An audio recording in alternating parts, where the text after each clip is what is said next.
எங்க பார்த்தாலும் ஹார்ட்ல பிரச்சனை, இதயத்துல பிரச்சனை கேள்விப்பட்டுட்டே தான் இருக்கும். அமெரிக்கன் ஹார்ட் அசோசியேஷன் இந்த 7 ஸ்டெப்பை ஃபாலோ பண்றது மூலியமா ஹார்ட்டை ஹெல்தியா வச்சுக்கலாம்னு சொல்றாங்க. வாங்க தெரிஞ்சுக்கலாம். Heart healthy diet. அறிஞ்சு தெரிஞ்சு புரிஞ்சு சாப்பிடுங்க. நம்ம சாப்பிடுற விஷயம் என்னன்னு தெரிஞ்சுக்கோங்க. ஃப்ரூட்ஸ் வெஜிடபிள்ஸ் நிறைய சாப்பிடுங்க.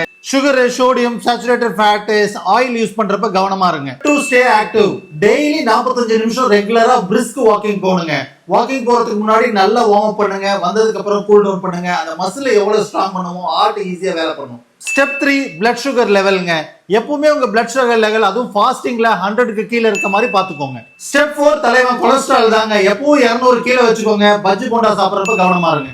பாடி மாஸ் இண்டெக்ஸ்ங்க. நம்மளோட வெயிட் ஹைட்டுக்கு ஏத்த மாதிரி இருக்கணுங்க. அதுதான் ஹெல்தி.